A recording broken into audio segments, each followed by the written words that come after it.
Hello everyone, आप सभी का आपके अपने यूट्यूब चैनल शॉर्ट टॉक्स में स्वागत है। आज की इस वीडियो में बात करेंगे जो भी बच्चे बीबीएमक्यू के यूएस सेमेस्टर 4 सेशन 2020 से 23 में पढ़ते हैं, तो आप सभी जानते हैं कि आपका जो भी बच्चों का एसीसी अगर जिन्होंने रखा होगा, ठीक है, Indian history and cultural diversity जो भी सब्जेक्ट है बच्चों आपका, ठीक है, इंडियन हिस्ट्री कल्चर डाइवर्सिटी, उसमें से देखिए पूरा सिलेबस ही है हिस्ट्री का, इंडियन हिस्ट्री पूरा बेसिकली है।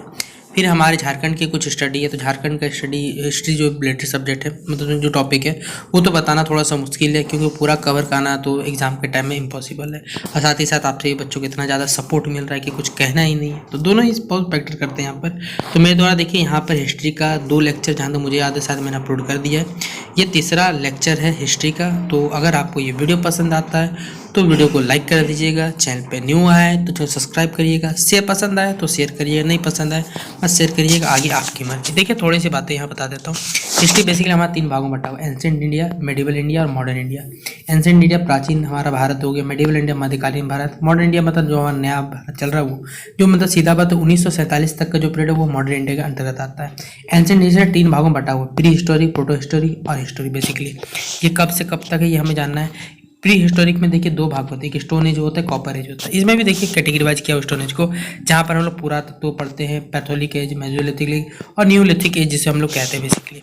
अब इसमें देखिए आपको क्या क्या पढ़ने हैं। तो सबसे पहला बात है, मैंने आपको पीडीएफ भी शेयर कर दिया है टेलीग्राम ग्रुप पे, जो बच्चे टेलीग्राम ग्रुप जुड़े उनको तो मिल ही गया होगा, जहाँ पर इंडस वैली सिविलाइजेशन जो सबसे ज़्यादा सवाल पूछा जाएगा, तो हड़प्पा सभ्यता, मोहनजोदड़ो, इन सब से सबसे ज़्यादा पूछा जाएगा, तो उसको तो जरूर पढ़ के जाइएगा। फिलहाल इस बात करेंगे इस्लाम से जुड़े हुए जो सवाल एग्जाम में पूछे, क्योंकि हिस्ट्री है तो पूरा सिलेबस ही बेसिकली। तो देखिए जो इस्लाम के फाउंडर माना जाता है तो हजरत मोहम्मद साहब को माना जाता है। बर्थ प्लेस 570 एडी कहाँ, मक्का में, ठीक है। ये सारी की सारी बातें यहाँ पर लिखी हुई आप पढ़ सकते हैं, ठीक है।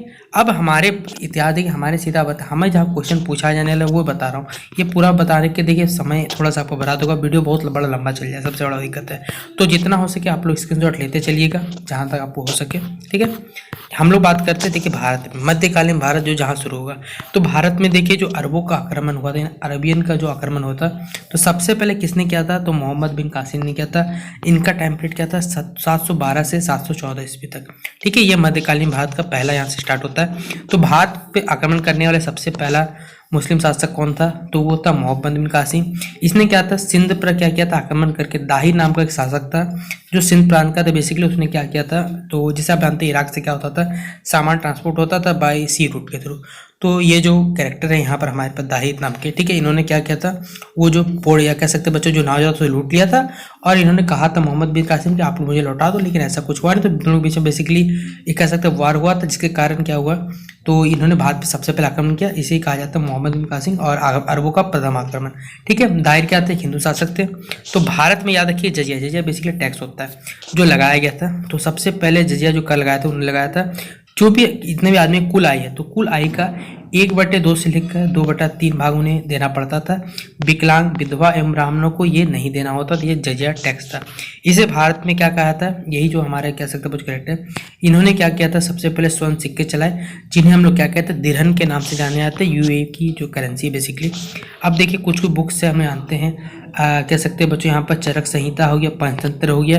अरबियन ने इन 2 पुस्तकों को क्या किया, अरबी में यहाँ पर क्या करवाया था, लिखवाया था, ठीक है। फिर दूसरा आक्रमण हुआ तुर्क आक्रमण, जिसे हम लोग जानते हैं महमूद गजनवी ने भारत में आक्रमण किया था सोमनाथ के बेसिकली बहुत से मंदिर में, ठीक है, सोमनाथ मंदिर हो गया वहाँ पर।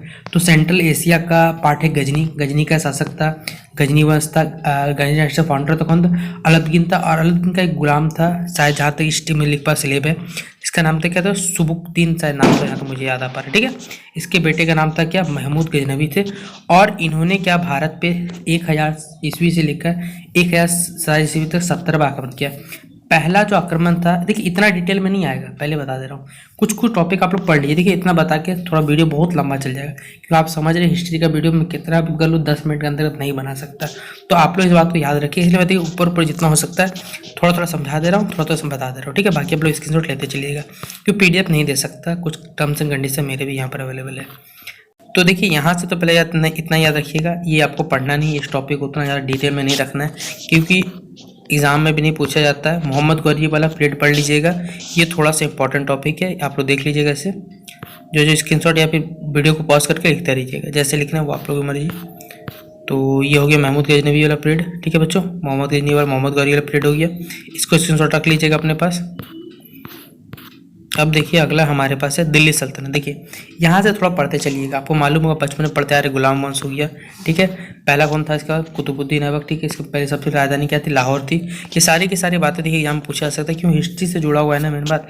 और हिस्ट्री का भी अंत नहीं है, बहुत बड़ा है ये, चाहे हमारे भारत का बोलिए चाहे विश्व का इतिहास बोलिए। कितने क्वेश्चन बन सकते हैं, अनलिमिटेड क्वेश्चन। चाहो तो मैं यहाँ से क्वेश्चन बनाना भी चाहूँ ना तो कम से कम 500 क्वेश्चन निकलेगा। इसलिए क्वेश्चन बना के फायदा नहीं है, इसलिए मैं आपको नोट्स के थ्रू बताने की कोशिश कर रहा हूँ। तो ये कुतुबुद्दीन ऐबक का टाइम पीरियड हो गया यहाँ पर। ठीक है, फिर अगला आ गया हमारा इल्तुतमिश आ गया, फिर इनकी बेटी रजिया सुल्तान दिल्ली की प्रथम महिला सुल्तान बनेगी यहाँ पर। ठीक है, तो आप लोग यहाँ देखते चलिएगा। देखिए वीडियो बताने का मैं बता सकता हूँ लेकिन बहुत समय लंबा लग जाएगा। रजिया सुल्तान का टाइम पीरियड आ गया। ठीक है, फिर यहाँ बैराम खान का पुत्र आ गया। ठीक है, रजिया सुल्तान हटा के फिर नसीरुद्दीन महमूद आ गया, फिर गयासुद्दीन बलबन आ गया, और यहाँ से फिर हमारा एक नया पीरियड स्टार्ट होगा। ठीक है, कुतुबुद्दीन कैसे क्याकुबाद आ गया, फिर खिलजी वंश आ गया हमारे पास, जलालुद्दीन फिरोज खिलजी आ गया। फिर आपको नाम सुना है अलाउद्दीन खिलजी, आपने मूवी भी देखी होगी, रणवीर सिंह की एक मूवी आई थी। ठीक है, इस तरह के देखिए बहुत बड़ा है, मैं आपको थोड़ा थोड़ा करके दिखाना ट्राई कर रहा हूँ। सिकंदर शाह, ठीक है, अलेक्जेंडर II आ गया। इस तरह देखिए मुबारक शाह खिलजी आ गया, इनका टाइम पीरियड। तुगलक वंश हो गया। देखिए जिन्होंने हिस्ट्री पढ़ के रखा है, ये वंश पढ़ के रखा है, उनका थोड़ा बेनिफिट होने वाला है। गयासुद्दीन बलबन आ गया यहाँ से। फिर मोहम्मद बिन तुगलक का टाइम पीरियड यहाँ पर दिया हुआ है। ठीक है, फिर अगला आ गया हमारे पास यहाँ पर फिरोज शाह तुगलक आ गया। ठीक है, फिर अगला है बच्चों हमारे यहाँ सैयद वंश हो गया। अब आएगा हमारे पास बच्चों लोधी वंश, महमूद शाह, एक लास्ट है लोधी वंश, और यहीं पर इसके बाद ख़त्म हो जाएगा। ठीक है, अब इसके बाद देखिए बेसिकली हमारे पास मुग़ल वंश स्टार्ट होगा। तो मुग़ल वंश इब्राहिम लोधी हो गया और यहीं पे ख़त्म होता है। इसके बाद हमारे कह सकते हैं बच्चों अब यहाँ से लगना स्टार्ट हो जाएगा पूरी मुग़ल वंश का टाइम पीरियड स्टार्ट होता है। और इस PDF में इतना ही था फिलहाल, तो यहीं पर समाप्त करते हैं। पसंद आया हो तो अपना नोट्स अपना बना लीजिएगा, पढ़ भी लीजिएगा, इसे समझ के चल जाइएगा। समझाने आप लोग पढ़ सकते हैं क्या क्या लिखा, सारी की सारी बातें हिंदी में लिखी हुई। ये सीधा है कि अब आपको मुग़ल वंश जो बचा हुआ रहा, मुग़ल वंश का आपका जो भी नोट्स कहीं पर होगा आप लोग प्राप्त कर लीजिएगा। और मुग़ल वंश को जो पढ़ के चल जाइएगा। विजयनगर साम्राज्य हो गया, कुछ जो हिस्ट्री के बेसिक टर्म जो पूछे जाते हैं, चोल वंश हो गया, मगध साम्राज्य हो गया, इनसे सवाल आपके एग्जाम में पूछेंगे। तो इन सबको जरूर कंप्लीट कर लीजिएगा, क्योंकि हिस्ट्री का सिलेबस है तो कंप्लीट तो आपको पूरा 6 महीना 6 महीना तो लगता है पूरा पढ़ने में, लेकिन आप लोग को ध्यान नहीं है तो बाकी क्या कर सकते हैं। ठीक है, तो वीडियो पसंद आया हो तो वीडियो को आप लोग शेयर कर दीजिएगा। वीडियो कैसा लगा कमेंट बॉक्स में मन करे तो आप लोग बता सकते हैं। ठीक है, तो चलिए मिलते हैं नेक्स्ट वीडियो पे। चलिए bye, best of luck for exam.